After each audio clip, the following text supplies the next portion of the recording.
முகத்துல கறி பூசுனது யார் சொன்னா? எடப்பாடி சொன்னாரா? பூசுனது மோடி மேலதான். இந்த முதலமைச்சர் பட்டாசு கொளுத்தவன் தானே சொன்னார். அதுல சேட்டை பிடிச்சு குஷ்பு அதுல கொளுத்துனது பிளாஸ்டிக் லைட்டர்னு வேற சொன்னார். உங்களுக்கு எல்லாம் வெக்கமா இல்ல? இவ்வளவு நடந்த பிறகு ஸ்டாலின் என்ன சார் சொல்றாரு? இடஒதுக்கீட்டு உடனே அமல்படுத்துங்கிறாரு. அதுக்கு ஏதாவது பதில் வந்துச்சா? KC வேணுகோபால் உள்ளிட்ட தமிழ்நாட்டு காங்கிரஸ் தலைவர்கள் பிரபலங்கள் சிலரும் சேர்ந்து ராகுல் ஸ்டாலின் ஒன்றாக மேடை ஏறுவதை தடுத்து விட்டார்கள். இதுதான் நிஜம். விஜயை பொறுத்த வரைக்கும் இன்னைக்கும் பெரம்பூர்ல அவரு பிரச்சாரத்தை ரத்து பண்ணி ஆமா 2-3 நாள் அந்த ரத்து அறிக்கை வந்து 2-3 நாள் ஆச்சுல்ல. அப்புறம் ஃப்ரெஷ்ஷா ஒரு அறிக்கை வரணும்ல. இப்படிதான் சிரிச்சுட்டு போக வேண்டியிருக்கு. ஆனா அது மொத்த பிரச்சாரமே 12 நாள் தான் சார். அதுல 6 நாள் லீவுனா 3 நாள் முடிய போகுது.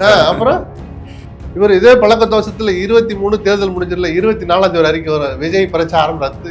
தேர்தலே முடிஞ்சு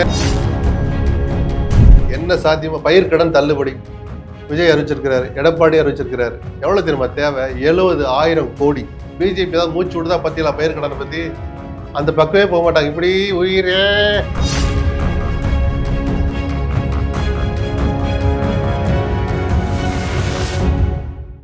சவுத் பீட் அன்பு உறவுகளுக்கு வணக்கம். நான் ஃபெலிக்ஸ் என்பவொலி. இந்த நேர்காணலில் நாம் சந்திக்கிறப்பவர் மூத்த பத்திரிகையாளர் திரு SP லக்ஷ்மணன் அவர்கள்.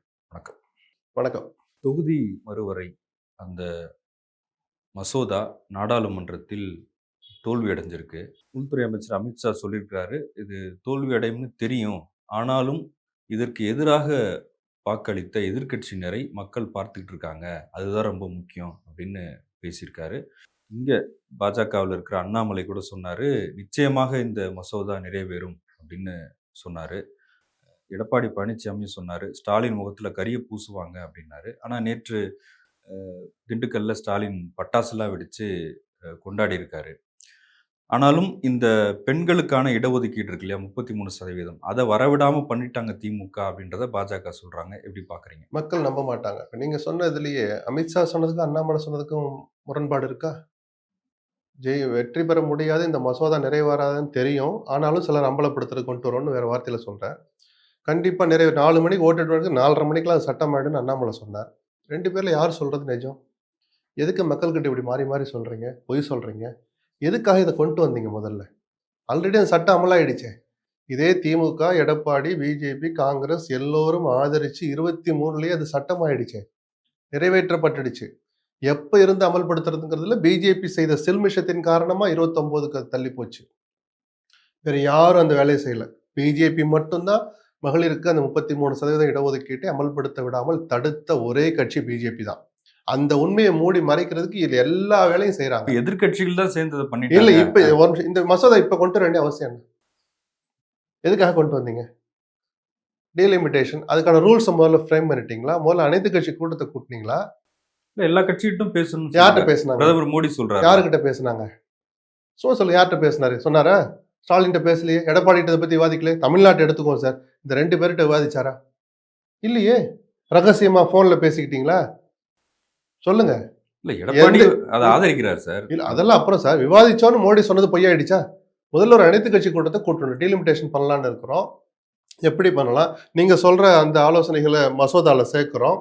எந்த முன்னேற்பாடு இல்லை. தத்தக்கா பெத்தக்கான்னு கொண்டு வந்தாங்க. கேட்டா அப்புறம் திடீர்னு சில வாசகங்கள் தப்பா ஆயிடுச்சு. சென்சஸ் படி நடக்காது. அண்ணாமலை ஒரு 5 நாள் முன்னாடி பேட்டி கொடுத்தாரா? அதுல 2011 சென்சஸ் படின்னு வார்த்தை இருக்கா? அப்ப எதுக்காக போய் சொன்னீங்க? 2011 சென்சஸ் படி இதை அமல்படுத்தினா தென் மாநிலங்கள் பாதிக்கப்படும்னு உண்மை இருக்கு, பாதிக்கப்படாதுன்னு பிரதமர் வாக்குறுதி கொடுத்தார்ல. இப்ப சென்சஸ்ங்கிற வார்த்தையை எடுத்துருக்கணுமே, ஏன் எடுக்கல? சரி, 50% இன்க்ரீஸ் பண்றோம், ஏன் மசோதால காட்டல? சொன்னார்ல பிரதமர், யாருக்கும் அநீதி இழைக்கப்படாது, எந்த மாநிலமும் எந்த விஷயத்தாலும் பாதிக்கப்படாதுன்னு சொன்னார்ல. காரணம் 50% எல்லாருக்கும் உயர்த்தினார்ல. அது ஏன் மசோதால இல்லை?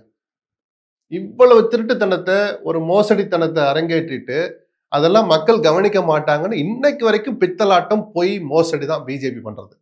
மக்கள் இவங்களை விட புத்திசாலிகள் சார். என்ன நடந்தது எல்லாருக்கும் தெரியும் சார். நாடாளுமன்றத்துல இப்ப கருப்பு சட்டை எல்லாம் இன்னொரு முக்கியமான விஷயம் சொல்லிடுறேன், இருங்க, அதெல்லாம் அப்புறம் பேசுவோம். இந்த சட்டம் முதல் மசோதா, தோற்கடிக்கப்பட்ட மசோதா, இவங்க சொல்ற சோகால்டு இப்ப இடஒதுக்கீடு மசோதா, பெண்களுக்கான இடஒதுக்கீடு மசோதா இருக்கு, அது எவ்வளவு பெரிய பிளண்டர் மிஸ்டேக் இந்த அரசு பண்ணிச்சு தெரியுமா? அதுக்கு பில்லுக்கு பேரு திருத்த மசோதா தான். திருத்தம்னா ஏற்கனவே அமலில் இருக்கிற சட்டத்துல திருத்தம் கொண்டு வர்றோம்னு 2023 சட்டமாக்குனாங்கல்ல. இந்த பெண்கள் மீது இவ்வளவு அக்கறை காட்டுகிற பிஜேபி 30 மாசமா அந்த பில் சட்டம் நிறைவேறினத கெசெட்ல வெளியிடவே இல்ல. கெசெட்ல வெளியிட்டாதான் அது சட்டம் அமலுக்கு வந்ததா அர்த்தம். வெளியிடவே இல்ல சார்.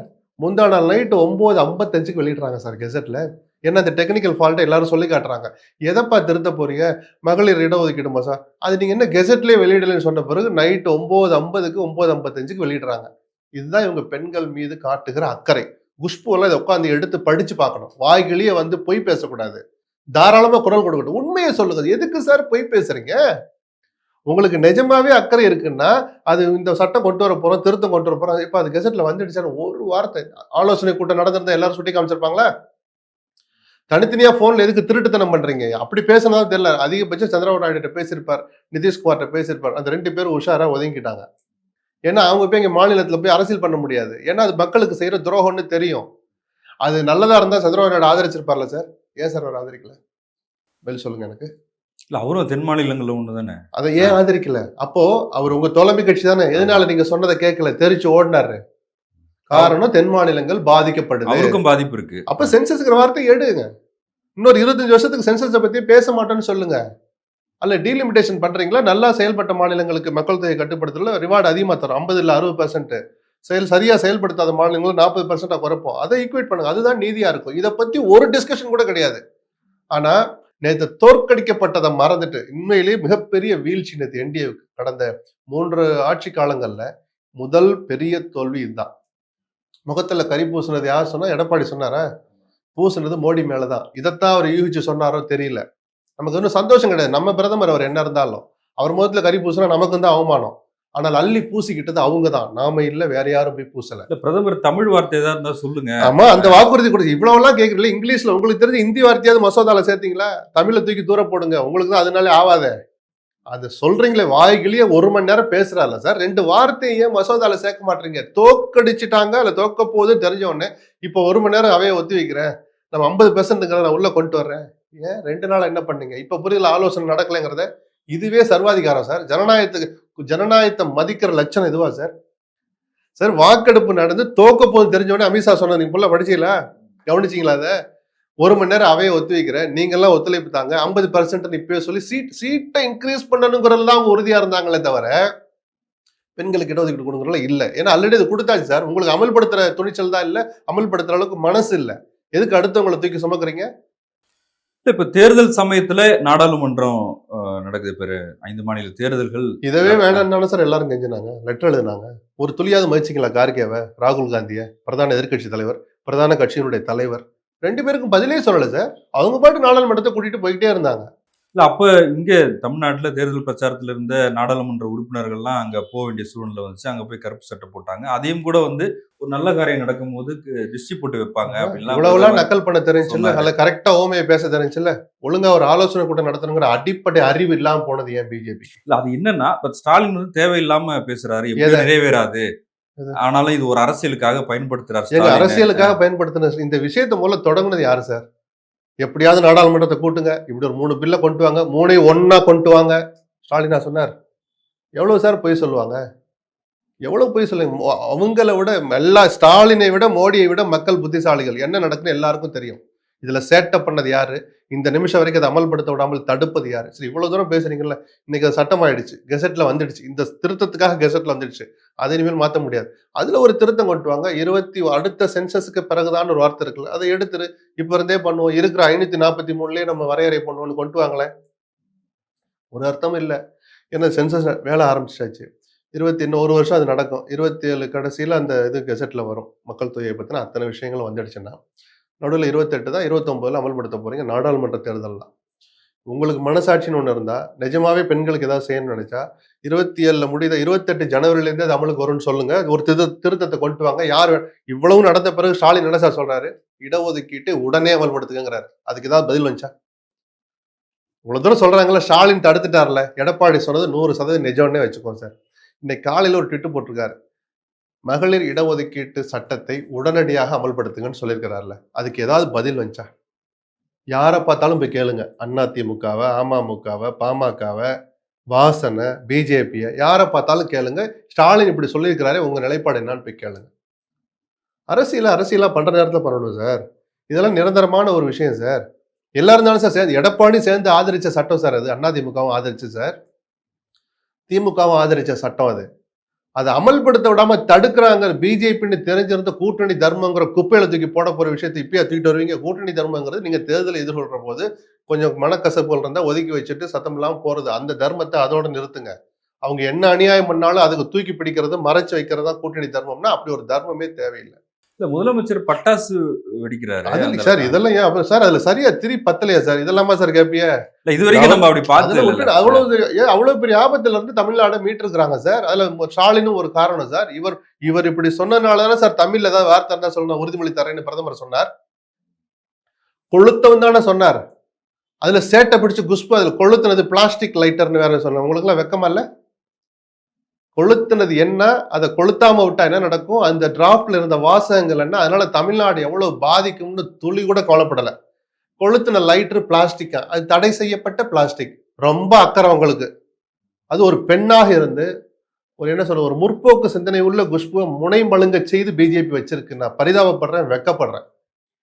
இப்ப இன்னைக்கு பிரதமரும் வராரு, ராகுலும் வராங்க பிரச்சாரத்துக்கு. ஆனா ராகுலும் ஸ்டாலினும் ஒரே மேடையில பிரச்சாரம் செய்ய மாட்டாங்க அப்படின்னு சொல்லப்படுது. ஏன்னா அப்படி வந்த தகவலுக்கு அப்படிதான் வெளிப்படையாக சொல்லப்படுது இல்ல. அரசு வெளிப்படையாக ஆரம்பிச்சார். அதுக்கான முயற்சிகள் நடந்தது. கே.சி. வேணுகோபால் உள்ளிட்ட தமிழ்நாட்டு காங்கிரஸ் தலைவர்கள், பிரபலங்கள் சிலரும் சேர்ந்து ராகுல், ஸ்டாலின் ஒன்றாக மேடை ஏறுவதை தடுத்து விட்டார்கள். இதுதான் நிஜம். இது காங்கிரஸுக்கும் நல்லதில்லை, திமுகவுக்கும் நல்லதில்லை, அந்த அணிக்கும் நல்லதில்லை. பிரவீன் சக்கரவர்த்தி ஒரு அவர் பேட்டி அவர் ஒரு பொருட்டே அல்ல. இல்ல குறைந்த அவர் சீட்டு ஒரு பொருட்டே கொடுத்திருக்காங்க. அல்லை அப்படின்னு இல்ல சொல்லிட்டேன். காங்கிரஸுக்கு குறைந்த சீட்டு இல்ல அதுதான் இது இவரதான் காங்கிரஸ் நினைச்சு காங்கிரஸ் எங்களோட இருக்குன்னு விஜய் சொன்னது. பிரவீன் சக்கரவர்த்தி தான் காங்கிரஸ்னு விஜய் நம்புறார். அந்த காங்கிரஸ் எங்களோட இருக்குன்னு அவரோட சொன்னாரா? அப்ப ராகுல் மேடை ஏற மாட்டாரு ஒன்னா. அதான் நான் சொன்ன சில பிரபலங்கள்ல இவரும் சேர்ந்துதான் வராதீங்கன்னு சொன்னது. இப்படி இந்த லட்சணத்துல நீங்க இருந்தீங்கன்னா எந்த இதுல இங்க காங்கிரஸ் வளரும்? அப்புறம் எதுக்காக சண்டை போட்டு 3 இடம் கூட வாங்குனீங்க? கூட்டணிக்கே ஒரு நெகட்டிவ் பாயிண்ட். அதான் ஒரு வரையில சொல்லிட்டேனே, காங்கிரஸுக்கும் நல்லது இல்ல, திமுகவுக்கும் நல்லது இல்லைன்னு சொல்லிட்டேனே. அப்ப தேர்தல் முடிவுல அது வெளிப்படுமா? ரிசல்ட் வச்சுதான் பார்க்கணும். நல்லது இல்லைன்றதான் இப்ப சொல்ல முடியும். நான் எது சாபம் போட முடியுமா இல்ல கையில எழுதி தர முடியுமா? நல்லது இல்ல சார். நீங்க ஒரு இன்டாக்டா இருக்கிறீங்கன்னு காட்டினா தானே சார் நம்பிக்கை வரும், உற்சாகமா களத்துல வேலை செய்வாங்க. சரி இவ்வளவு சேட்டை பண்றீங்க, காங்கிரஸ் நிக்கிறதோ இல்ல திமுக என்ன லட்சணம், எதுக்காக நாங்க உங்களுக்கு வேலை செய்யணும்னு தொண்டன் கேட்டா, ஒன்றிய செயலர் கேட்டா, நகர செயலர் கேட்டா எங்க கொண்டு மூஞ்சி வைப்பாங்க அவங்க? திமுக நிக்கிற தொகுதியில காங்கிரஸ் வேலை செய்யணும்ல. ஆமா சார். பட் யார் பெரிய கட்சி? பாதிப்பு யாருக்கு அதிகம்? திமுக துணை இல்லாமல் காங்கிரஸால் வெல்ல முடியாது. காங்கிரஸ் இல்லாமல் திமுகவால் வெல்ல முடியும். சில தொகுதிகளுடைய பின்னணியை வச்சு நான் சொல்றேன். இது அறிக்கை விட்டு காங்கிரஸ் எங்களுக்கு வராட்டியும் பரவாயில்லன்னு சொல்ற துணிச்சல் திமுக கிடையாது. கூட்டணி அந்த பலம் காலமும் கடந்து போயிடுச்சு. கூட்டணி பலம் இல்லாம திமுக ஜெயிக்க முடியாது சார். ஆமா சார். அந்த காலம் கடந்து போயிடு. நான் சொல்ற தனித்தனி தொகுதிகள்ல சொல்றேன். காங்கிரஸ் உதவி இல்லாமல் திமுக சில இடங்களில் ஜெயிக்க முடியும். அந்த ஒரு பேச்சுக்கு சொல்றேன். திமுக உதவி இல்லாமல் காங்கிரஸால் ஒரு இடமாவது ஜெயிக்க முடியுமா? ஒன்னு சொல்லலாம். நீங்க நாகர்கோவில் எங்கிட்ட ஜெயிக்கலாம். அதுவும் கூட திமுக ஓட்டு போலன்னா கிடையாது. இந்த லட்சணத்துல அந்த கூட்டணி வச்சிருப்பீங்களா? அப்ப நீங்க சாதிக்க நினைக்கிறது என்ன? இது நீங்க ஏதோ தமிழ்நாட்டுல திமுகங்கிற ஒரு ரீஜனல் பார்ட்டி கிட்ட காங்கிரஸ் ஏதோ தகராறா? அப்படி பார்க்க மாட்டான். ஒட்டுமொத்த இந்தியாவும் காங்கிரஸை கவனிக்கும். அவங்களுடைய அந்த ஆட்டிடியூட கவனிப்பாங்க. எந்த லட்சணத்துல இவங்க நடந்துக்கிறாங்க, ஒரு தோழமை கட்சி எப்படி மதிக்கிறாங்க, எப்படி அதை அவமானப்படுத்துறாங்க, எவ்வளவு காயப்படுத்துறாங்கன்னு இந்தியா கூட்டணியில் உள்ள பிற கட்சிகளும், இந்தியா கூட்டணியில் எதிர்காலத்தில் சேரலாமா அப்படின்னு யோசிக்கிற கட்சிகள் கிட்டையும் இப்படி ஒரு எச்சரிக்கை உணர்வை கொண்டு போய் திணிச்சது காங்கிரஸ் தான், வேற யாரும் இல்லை. இது காங்கிரஸ்க்கு நல்லதா? இது முதிர்ச்சியான அரசியலா? இது தர்மமா? இப்ப கேட்கிறேன், கூட்டணி தர்மமா? இது இங்கதான் தர்மத்தை பத்தி பேசணும். நிச்சயமாக அது இல்லை. ராகுல் இதனால என்ன சாதிக்க போறான்னு எனக்கு தெரியல. பாஜக எதிர்ப்பை ரொம்ப கூர்மைப்படுத்துற திமுக நாடாளுமன்றத்துல ராகுலும் காந்தியும் அதையே தான் பேசுறாரு. ஆனா களத்துல தமிழ்நாட்டை பொறுத்த வரைக்கும் இன்னொரு விஷயத்தை சொல்லிடுறேன். இவ்வளவு கசப்புகளுக்கு இடையில் நேற்று முன்தினம் ராகுல் காந்தியும் ஸ்டாலினும் விவாதிச்சிருக்கிறாங்க இந்த டீலிமிட்டேஷன் பில்லை பத்தி. ராகுல் காந்தி நல்லா தான் பேசினான்னு ஒரு ஃபீட்பேக் கிடைச்சது. சரி இதெல்லாம் திரைமறைவில் இருந்து என்னத்துக்கு? 2 பேரும் அவ்வளவு தூரம் பேசுறீங்களே, ஒரு டீ சாப்பிடலாம் வாங்க, 2 பேரும் ஒன்னா ஒரு இடத்துல டீ சாப்பிடலாம், இல்லை ஏதாவது ஒரு ஊர்ல ஒரு ரோட் ஷோ நடத்தலாம். பொதுக்கூட்டத்துக்கு உடனே அரேஞ்ச் பண்ண முடியலன்னா கூட அந்த அளவுக்கு கூட காங்கிரஸ் தரப்பிடமிருந்து ஒத்துழைப்பு கிடைக்கலன்னு காங்கிரஸிடமிருந்தே தகவல் வருது. இப்ப திமுகவை விட்டுருங்க சார். ஆனா தமிழ்நாட்டு மக்கள் அந்த கூட்டணி ஆதரிச்சிருக்காங்கல்ல, 20 எம்பி காங்கிரஸ் ஜெயிச்சிருக்காங்கல்ல. அப்ப அதுக்காகவாது ராகுல் வரணும் அப்படின்ற ஒரு கருத்தை முன்னாடி. அதுதான் சொல்றேன், இந்த லட்சணத்துல இருந்தா எப்படி காங்கிரஸ் வளரும்னு அதுலயே எல்லாம் முடிஞ்சு போச்சு. நீ தனித்தனியா உரி கேட்டாலும் மோடி தான் பிரதமரா அப்படி முடிவு பண்ணிடலாம். அது நாடாளுமன்ற தேர்தல் வரட்டும், அப்ப பேசுவோம். 29 சென்சஸ் இருக்கு, டீலிமிட்டேஷன் இருக்கு, இவங்க என்ன பண்ண போற கூத்துக்கள்லாம் இருக்கு, அப்ப பேசுவோம். நாடாளுமன்ற தேர்தலை பத்தி அப்புறம் பேசுவோம். காங்கிரஸ் இந்த இந்த லட்சணத்தில் நீங்கள் நடந்து கொண்டால் இந்தியா கூட்டணி இதே வடிவத்தில் தொடருமா, வேறு புதிய கட்சிகள் வர விரும்புவார்களா அப்படிங்கிற கேள்வியை மட்டும் கேட்டுட்டு விட்டுருவோம். விஜயை பொறுத்த வரைக்கும் இன்னைக்கும் பெரம்பூர்ல அவரு பிரச்சாரத்தை ரத்து பண்ணிட்டு ஆமா 2-3 நாள் அந்த ரத்து அறிக்கை வந்து 2-3 நாள் ஆச்சுல்ல. அப்புறம் ஃப்ரெஷ்ஷா ஒரு அறிக்கை வரணும்ல. இப்படிதான் சிரிச்சுட்டு போக வேண்டியிருக்கு. என்ன இதுல அவர் பண்றாரு எனக்கு புரிய மாட்டேங்குது. எந்த வகையிலும் இது நியாயம் அல்ல. அழிச்சாட்டியம்னு சொல்லலாம், அராஜகம்னு சொல்லலாம். ஏன் சார் நான் போறேன்னா போலன்னு ஏன் விருப்பம் சார் அப்படின்னு சொல்ல முடியாது. ஆட்சியை பிடிக்கணும்னு நினைக்கிறீங்க நீங்க சீரியஸாவே. முதலமைச்சர் பதவி என்கிட்ட கொடுங்கன்னு கேட்குறீங்க. அப்படியே தட்டில் வச்சு கொடுத்து கொரியர்ல அனுப்பிச்சுடலாம், இல்லை போர்ட்டர்ல அனுப்பிச்சுடலாமா? எப்படி அனுப்பலாம் சொல்லுங்க? சிஎம் போஸ்ட்டை மக்கள் கிட்ட வராம எப்படி சார் ஆனா கொடுங்க? இப்ப எப்படி சார் திடீர்னு நீங்க வரல சார். எதிர்பார்க்கறீங்க? நேத்துல கோலம் எல்லாம் போட்டாரு, வீடு வீடா போனாரு. அப்படியா? அவர் இங்க என்ன நடந்துகிட்டு இருக்குன்னு, என்ன பண்ணிட்டு இருக்குன்னு இந்த கிராமங்கள்ல கேட்குற மாதிரி தான். அவருடைய ஸ்டைலா இருக்கலாம். ஏன்னா இன்னைக்கு ரத்து பண்றதை சமாளிக்கிறதுக்காக நேற்று அப்படி போய் கோலம் போட்டிருப்பான்னு நினைக்கிறேன். எந்த வகையிலும் அவங்க கட்சிக்காரர்களுக்கு உற்சாகம் தர சார். விஜய் போற போது ஸ்டாலினுக்கு இல்லாத, எடப்பாடிக்கு இல்லாத கூட்டம் கூடுது. இதை சொல்றதுக்கு நமக்கு எந்த தயக்கமும் இல்லை. ஆனா அந்த ஓட்டு மட்டும் போதுமா? பொதுமக்களை கவர வேணாமா? நீங்கள் போகாத இடத்துல நீங்க பேசுறத வீடியோல டிவியில பார்த்துட்டு அதுக்கு முடிவெடுக்கிற மக்களும் இருக்காங்கல்ல சார். நான் ரத்து ரத்து ரத்துன்னா உங்களுக்கு ஓட்டு போன இந்த ஆளுக்கு போட்டு என்னையா பண்றது, ஓட்டை வேஸ்ட் பண்ண வேணாம் நினைப்பாங்களா மாட்டாங்களா? நினைக்கணும். இப்படிப்பட்ட அரசியல்வாதிகளுக்கு பாடம் போகட்டணும் சார். அது என்ன சார் அவ்வளவு அலட்சியம் சார்? சிலர் உடம்பு சரியில்லாம படுத்திருக்காங்க, நம்மளே புரிஞ்சுக்க முடியுது. உங்களுக்கு என்ன அடுத்த நாள் வந்து பயங்கர வீரியமால பேசுறீங்க, இல்ல வீரியத்தை ஏத்திக்கிட்டு வந்தீங்களா முதல் நாள்லாம்? இல்ல ஆனா அது மொத்த பிரச்சாரமே 12 நாள் தான் சார். ஆமா. அதுல 6 நாள் லீவுன்னா இன்னும் 3 நாள்ல முடிய போகுது பிரச்சாரம். அப்புறம் இவர் இதே பழக்க தோஷத்துல 23 தேர்தல் முடிஞ்சிடல, 24ஆம் தேதி அறிக்கை வர விஜய் பிரச்சாரம் ரத்து. தேர்தலே முடிஞ்சியா நேத்து அப்படின்னு தான் சொல்ல தோணுது நமக்கு. இல்ல ஒரு வாரத்துக்கு முன்னாடி தான் முழு தேர்தல் அறிக்கை வெளிவரும் அப்படின்னு சொன்னாரு. அப்பவே ஒரு 7 நாள் தான் இருந்துச்சு தேர்தல். அது வெளியிட்டாங்க விடுங்க, அதெல்லாம் ஒரு நாள் கூத்து தானே. தேர்தல் அறிக்கையில அவர் சொல்லியிருக்கலாம் பார்த்தா இந்த ஜென்மத்தில் நிறைவேற்ற முடியாது. அள்ளி விட்டுருக்காரு ஒரு விஷயங்களையும். நீங்க 1000 ரூபாய் கொடுக்கறதுக்கே தரிகனத்தம் போடுது திமுக அரசு. இப்போ பெண்களுக்கு மாசம் 1000 ரூபாய் கொடுக்குறது. இவர் 2500 நேரம் சொல்லிக்கிறாரு. மீனவர்களுக்கு தாராளமா கொடுத்திருக்கிறார். அதெல்லாம் சொல்றது ஈஸி, மக்களும் ரசிப்பாங்க, மீனவர்களும். நடைமுறை சாத்தியமே இல்லை, நம்பி ஏமாறாதீங்க. அப்புறம் வந்து கொடி பிடிக்காதீங்க. என்ன சாத்தியமா பயிர் கடன் தள்ளுபடி விஜய் அறிவிச்சிருக்கிறாரு, எடப்பாடி அறிவிச்சிருக்கிறாரு. எவ்வளவு தெரியுமா தேவை? 70,000 கோடி. 90 நாளைக்குள்ள கூட்டுறவு வங்கிகளுக்கு போய் சேர்ந்தாதான் நீ அறிவிக்கணும், இல்லாட்டி தள்ளுபடி பண்ண கூடாதுன்னு ரிசர்வ் பேங்க் சொல்லியிருக்கு. பிஜேபி ஏதாவது மூச்சு விடுதா பத்தியில பயிர் கடனை பத்தி? அந்த பக்கமே போக மாட்டாங்க. இப்படி உயிரே அப்படின்னு ஒதுங்கி ஓடி போயிடுறது. பயிர் கடனா ஓடிடுவாங்க. ஏன்னா அவங்களுக்கு பிராக்டிக்கலா என்ன நடக்கும்னு தெரியும். நிர்மலா சொத்துல சொல்லியிருப்பாங்க, அதுல எல்லாம் கை வச்சிடாதீங்க, அதெல்லாம் சாத்தியமே இல்லைன்னு. விஜய் அள்ளி விடுறாரு. 70,000 கோடி எங்க இருந்து சார் வரும்? 3 மாசத்துல 90 நாளைக்குள்ள பணம் வேணும் சார். அப்பதான் ஸ்டாலின் அந்த டீ பார்ட்டி ஒன்று வச்சாரு. கசப்புகளை எல்லாம் மறக்கிறதுக்கு எல்லாம் வேட்பாளர்கள்லாம் அறிவிச்சுட்டு அடுத்த நாள் அறிவாலயத்தில் தோழமை கட்சி தலைவர்கள் எல்லாம் கூப்பிட்டு அப்போ ஒரு தட்ட சொல்லியிருக்கிறாரு, இந்த தடவை தேர்தல் அறிக்கையில எது சாத்தியமோ எதை செய்ய முடியுமோ அதை மட்டும்தான் சொல்லியிருக்கோம். அதனாலதான் பாத்தீங்கன்னா கடந்த முறையெல்லாம் 500 சில்லறை அதெல்லாம் இல்லை, ரொம்ப சிம்பிளா இருக்கும் இந்த தடவை தேர்தல் அறிக்கை. ஏன்னா ஆட்சியில் உட்காந்துட்டார்ல ஸ்டாலின், உட்காந்து 5 வருஷம் பார்த்து எங்கெல்லாம் குத்துச்சு கொடாஞ்சிச்சுன்னுலாம் அவருக்கு தெரியும் ஃபினான்சியலா. அப்ப அதை விட்டுருங்கப்பா, இல்ல அதை கொஞ்சம் சமாளிச்சுக்கலாம், இதை சேருங்கப்பா அப்படின்னு அந்த அனுபவம் வந்துச்சுல 5 வருஷம். அந்த 5 வருஷத்து அனுபவம் தான் எது சாத்தியமோ அதை சொல்லுங்க. ஏன்னா அந்த பழைய ஓய்வூதிய திட்டம், மாசம் மாசம் ரீடிங் எடுக்கிறது வீட்டுல கரண்ட் பில்லுக்கு, இதெல்லாம் சாத்தியம் இல்லை தெரிஞ்சோன்னா அதெல்லாம் மூச்சு கூட விடலை. இப்போ இப்ப 8,000 ரூபாய் கூப்பன் சார், அது கஷ்டம் சாத்தியமா? தான். தமிழ்நாட்டு நிதி நிலைமைக்கு அது ரொம்ப ரொம்ப கஷ்டம். ஆனா செஞ்சு காட்டுவேங்கிறாரு. நிதித்துறை செயலாளரை நினைச்சா எனக்கு பாவமா இருக்கு. நிதி அமைச்சர் தங்கந்த நெருசா இருந்தால் அவர் நினைச்சு எனக்கு பரிதாபமா இருக்கு. அவங்க 2 பேரும் தான் சார் அந்த நெருக்கடி தெரியும். பட் செய்யணும்னு முடிவு எடுத்துட்டு தான் அறிவிக்கிறாரு, அது வேற விஷயம். இவரே இவ்வளவு கஷ்டப்படுற போது ஒரு 5 வருஷத்துக்கு கேப்புக்கு அப்புறம் பினான்ஸ் இதுல உட்காந்து பார்க்க போற வாய்ப்பு இருந்தால் எடப்பாடி 10,000 எப்படிப்பா அப்படின்னு எப்படி அங்கதான் ஆரம்பிப்பாரு. அவருதான் வரி எல்லாம் ஏத்திடுவோன்றாரு. இவங்களும் அதான் சார் செய்ய போறாங்க. வரி நான் சொல்றேன்ல, இந்த 8,000க்கு ஆசைப்பட்டு இந்த 10,000க்கு ஆசைப்பட்டெல்லாம் நீங்க அதுக்காக ஓட்டு போட்டீங்கன்னா நடுத்தர மக்களும் இந்த அதற்கு கீழான நடுத்தர மக்கள், lower middle class upper middle கிளாஸை கூட சொத்து வரி பாதிக்கும். திமுக ஆட்சியில ஏத்துனாங்க சார், ஏத்தலைன்னா இவ்வளவு தூரம் கொடுத்துருக்க முடியாது சார். அது மட்டும் வேணும் உங்களுக்கு சொத்து வரி ஏத்தக்கூடாதுன்னா? எதுக்கு கேட்டீங்க இலவசத்தை? வேணான்னு போராட்டம் பண்ணி வீதிக்கு வரணும் சார் மக்கள். இலவசம் வேண்டான்னு 1000 ரூபாய் விடுங்க சார், மற்ற எதுவுமே வேண்டான்னு வந்து வீதிக்கு வந்திருக்கணும் சார். இனிமேலாவது வரணும் சார்.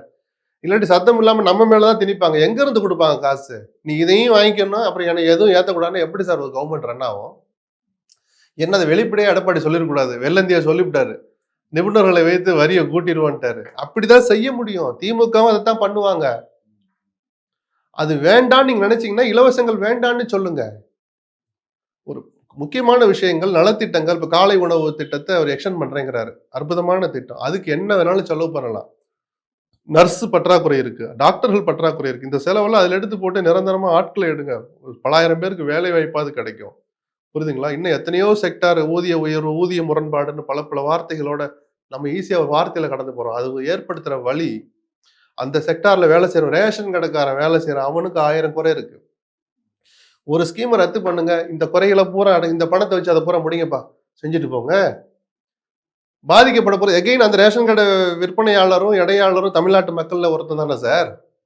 வேலை கிடைக்காம இருக்கிற நர்ஸும் நம்ம தமிழ்நாட்டு பொண்ணு தானே சார். அவங்க மறைமுகமா பாதிக்கப்படுறாங்களா? ஏன்னா நான் 1000 ரூபாய் கொடுத்துட்டேன், ஏன்னா நான் ஃப்ரிட்ஜ் கொடுத்துட்டேன், நான் 10,000 ரூபாய் கொடுத்துட்டேன் டோக்கன், 8000 கூப்பன் கொடுத்துட்டேன்.